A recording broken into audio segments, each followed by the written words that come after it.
Hello friends, मैं प्रशांत आप सबका आपके चहेते सेक सेक सुखी जीवन का मंत्र डॉक्टर विजय दहीफले के साथ इस खास कार्यक्रम में तहे दिल से स्वागत करता हूं।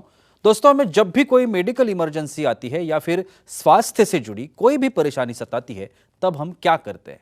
सबसे पहले हम वो सारी चीजें हमारे फ्रेंड्स या फैमिली के साथ शेयर करते हैं। पर दोस्तों, जब भी हमें कोई सेक्स से जुड़ी परेशानी सताती है, तब हम ऐसा नहीं कर पाते, क्योंकि इस बारे में बात करने में हम अक्सर झिझकते हैं, हमें शर्म आती है। पर दोस्तों, अब शर्माने की बिल्कुल जरूरत नहीं, क्योंकि डॉक्टर विजय दहीफले आपके सारे सेक्स रिलेटेड सवालों के जवाब बहुत ही पॉजिटिव तरीके से जरूर देंगे।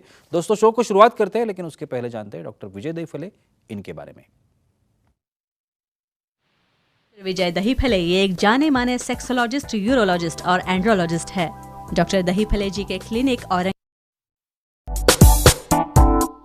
डॉक्टर विजय दहीफले ये एक जाने माने सेक्सोलॉजिस्ट, यूरोलॉजिस्ट और एंड्रोलॉजिस्ट है। डॉक्टर दहीफले जी के क्लिनिक औरंगाबाद, हैदराबाद, दिल्ली में द्वारका, पुणे तथा नवी मुंबई में नेरुल, दादर, अंधेरी, कल्याण, नासिक, अहमदाबाद और दुबई में भी है। डॉक्टर विजय दहीफले जी का भारत तथा अन्य देशों में कॉन्फ्रेंसेस और सेमिनार के लिए हमेशा आना जाना रहता है, जिसमें वे सेक्स संबंधी सभी समस्याओं पर सलाह एवं मार्गदर्शन करते हैं। तो चलिए शो को शुरुआत करते हैं। डॉक्टर साहब हमारे साथ है। Sir, welcome to the show. नमस्ते। आप सभी जानते हैं कि इन छोटे छोटे वीडियोस के माध्यम से वो इन्फॉर्मेशन हम आप तक पहुंचाना चाहते हैं जिसे हम साइंटिफिक इन्फॉर्मेशन कहते हैं, जो हमारे इस निजी जीवन के लिए बहुत ही इंपॉर्टेंट होती है, जो जानकारी ज़्यादातर कहीं पे अवेलेबल नहीं है या फिर वो साइंटिफिक नहीं है। तो आज का जो हमने टॉपिक लिया है, आज हम बात करेंगे कमजोरी या शीघ्रपतन जैसे मामलों में गुटखा की जो एडिक्शन है, ये एडिक्शन का क्या प्रभाव होता है, क्या परिणाम होता है। सर, जैसे मैंने अभी बताया कि गुटखा खाने की एडिक्शन आजकल स्त्रियों में भी है, पुरुषों में तो है ही, हम लोग बहुत दिन से जानते हैं। मेरा पहला सवाल है कि सेक्सुअल डिस्फंक्शन या कमजोरी में गुटखा खाने का जो रोल है, ये डिस्फंक्शन आने में तो वो रोल क्या होता है? डेफिनेटली प्रशांत जी, यहाँ पे जो सीरीज चल रही है सेक्स एजुकेशन, सेक्सुअल अवेयरनेस और सेक्सुअल सेफ्टी, इसके अंतर्गत हम साइंटिफिक इन्फॉर्मेशन आप तक पहुँचा रहे हैं आपकी डिमांड से। एक डिस्क्लेमर देता हूँ, time, place, person, culture, condition, safety, consulting अपना ओन और नॉन पार्टनर, नॉन इन्फेक्टेड, उसके साथ ही आज मनाएं। भाई सेक्सुअल डिस्फंक्शन क्या है, स्मोकिंग क्या होता है, ड्रिंक से क्या होता है, आज देखेंगे गुटखे से क्या होता है। भाई गुटखा तो हर एक को ऐसा लगता है भाई मुझे बोर हो रहा है, थोड़ा फ्रेश होने का है, चलो एक गुटखा लेते हैं। ये गुटखा लेने से कैसे गटक जाते हो बाद में, ये हम बोलने वाले हैं। ये गुटखा में क्या रहता है, ये सब डिटेल देखने वाले, लेकिन क्या संबंध है ये गुटखा कमज़ोरी, वहाँ पे शीघ्र पतन और उसी के साथ में जिसे हम कहते हैं सेक्सुअल डिस्फंक्शन लाता है। आपकी क्रिएटिविटी कम हो जाती है और आपका परफॉर्मेंस भी डाउन होता है, और मेल में भी होता है, फीमेल में भी होता है, और क्या क्या होता है देखेंगे। और जी सर, अभी भी आपने कमजोरी के बारे में बात की, तो गुटखा खाने से कमजोरी आती है ये तो पता है, श्योर, लेकिन वो कैसे आती है? यस, वो बताइए। वेरी इंपॉर्टेंट जी। ये देखो, इरेक्शन का एक नॉर्मल प्रिंसिपल बोलता हूँ, जब तक ब्लड सप्लाई हमारे ब्रेन में नाइट्रिक ऑक्साइड तैयार होके लिंग के तरफ जब तक प्रवाह जाता नहीं है, तब तक इरेक्शन नहीं होता। और यहाँ पे इसके अंदर जो निकोटीन है, साइनाइड है, कार्बन मोनोऑक्साइड है, क्या करता है टॉक्सिन, पूरे वेसल को अकुंचन यानी उसका व्यास नैरो हो जाता है, न्यूरोलॉजिकल सेंसेशन चले जाते हैं, इम्पल्सेस चले जाते हैं, सेंसिटिविटी कम हो जाती है, तो डेफिनेटली वहाँ पे इरेक्शन नहीं होगा। इरेक्शन नहीं होगा तो कमज़ोरी आएगी, कमज़ोरी आएगी तो डेफिनेटली आपका पार्टनर भी वहाँ पे सेटिस्फाई नहीं होगा। तो वास्कुलर, न्यूरोलॉजिकल, ये दोनों कॉजेस जो रहते हैं, ये गुटखा, ये निकोटीन उसे कम कर देता है और सेक्सुअल डिस्फंक्शन हो जाता है। श्योर सर, एक कॉल है, हमारे दर्शक है हमारे साथ, वो भी आपसे सवाल करना चाहते हैं। प्रतीक जी है बेलगांव से, उनका फोन है। प्रतीक जी, पूछिए क्या समस्या है आपकी? प्रतीक जी, मेरी आवाज आ रही है? हाँ बोलिए सर। गीला या सूखा गुटखा, दोनों में से कौन से गुटखा खाने से कमजोरी आती है? अभी क्या करूं, यानी बियर अच्छी कि विस्की अच्छी? अब एक ही चीज़ कहूँगा भाई, जो बॉडी को सूट हो रहा है और चीज़ें लिमिट में रहेंगी तो ही अच्छा रहता है। देखो, गुटखे में भी बहुत प्रकार है, कुछ गीला गुटखा रहता है, कुछ सूखा गुटखा रहता है, कोई जर्दा रहता है, कोई मिश्री रहती है, बहुत टाइप से एक ही कहूँगा। और जितना गीला ज़्यादा रहेगा वो टंग के नीचे रखोगे ना, उतना फास्ट निकोटीन ये सब टॉक्सिन अंदर जाता है।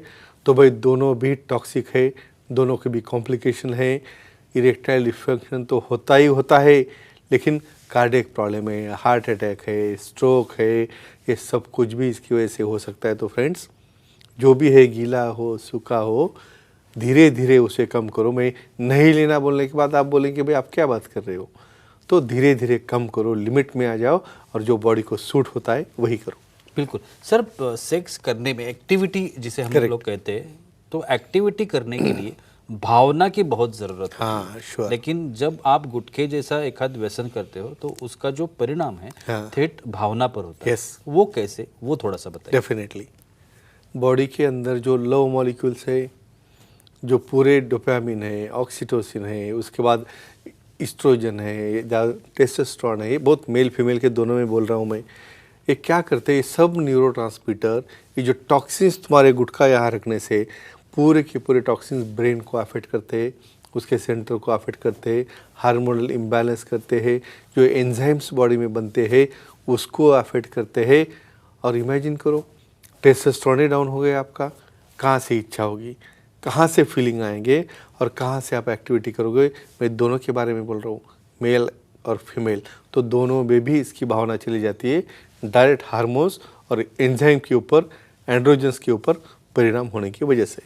सर ये भी चर्चा है कि गुटखे का जो असर है या। वो मेल फीमेल फर्टिलिटी पर भी होता है, तो ये सच है क्या और वो कैसे? Very important question.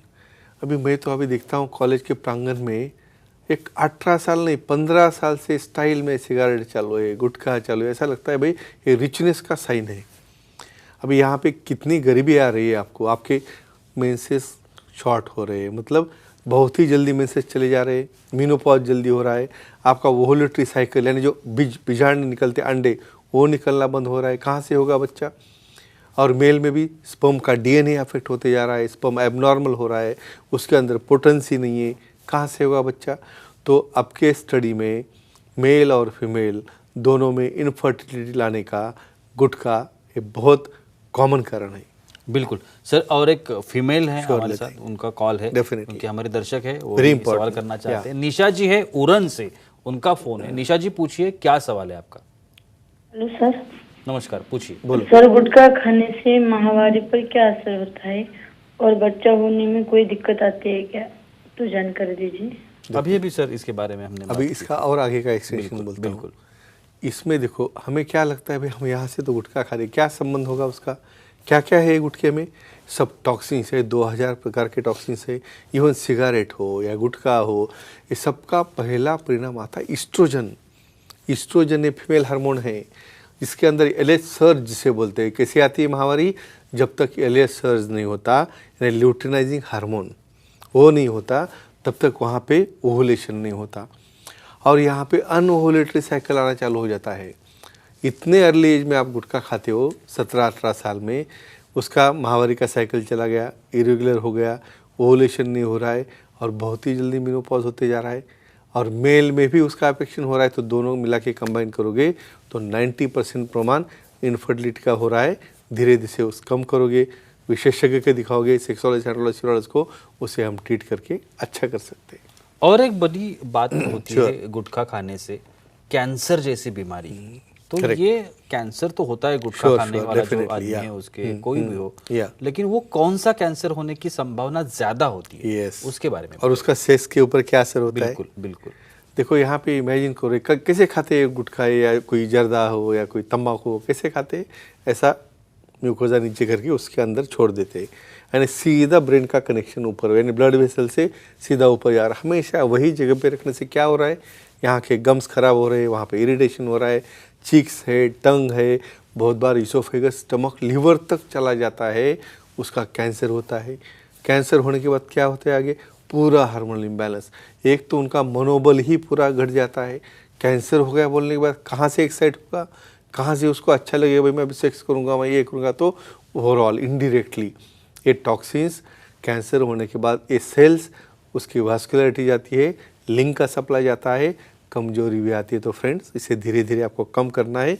इतने बड़े साइड इफेक्ट रहते हैं, बहुत बार बोलते हैं ना, एक झटके की मजा और हमेशा की सजा, ये सच रहता है यहाँ पे। बिल्कुल। और एक आखिरी सवाल, श्योर। गुटखा खाने, जैसे आपने अभी बताया कि यहाँ पे रखते हैं, तो उसका जो असर है वो दांतों पर होता है, और जब दांतों पर असर होता है तो उसका ऑटोमेटिकली सेक्स के ऊपर असर होता है। Correct. तो ये जो सर्कल है, कनेक्शन है, वो बताइए। आपको लगता होगा भाई दांत तो इधर है, सेक्स तो नीचे हो रहा है, क्या कनेक्शन होगा इतना दूर में? अरे भाई, बॉडी पूरी एक है, ब्लड वेसल सेम है, वहीं पे रख के गम्स चले गए, दांत डिस्टर्ब हुए, उसका इनेमल चला जा रहा है, आपके मुंह से स्मेल आ रही है, कैसे किसिंग करेगा सामने वाला पार्टनर, भाग जाएगा। कुछ तो ऐसे एग्जाम्पल है, वो गुटखा खाता है इसलिए डिवोर्स लिया है, रियलिटी है। तो यहाँ पे दांतों का डैमेज, दांत डिस्ट्रक्ट होना, गम्स का इन्फेक्शन, और ये इन्फ्लेमेशन जो वेसल का होता है, तो वही इन्फ्लेमेशन पूरे बॉडी में फैलता है, ब्लड सप्लाई जाता है, ऑर्गन्स का, लिंक का, और कमजोरी आती है। तो फ्रेंड्स, एक ही कहूँगा, अपने हेल्थ के लिए, अपने हाइजीन के लिए, और अपने सेक्सुअल लाइफ के लिए, और अपने पार्टनर को दूर जाने से रोकने के लिए धीरे धीरे गुटखा खाने की आदत कम करो, विशेषज्ञ से मिलो, सेक्सोलॉजिस्ट एंड्रोलॉजिस्ट से मिलो, और अपना निजी जीवन एंजॉय करो। Yes, thank you so much sir, बहुत ही अच्छी जानकारी थी।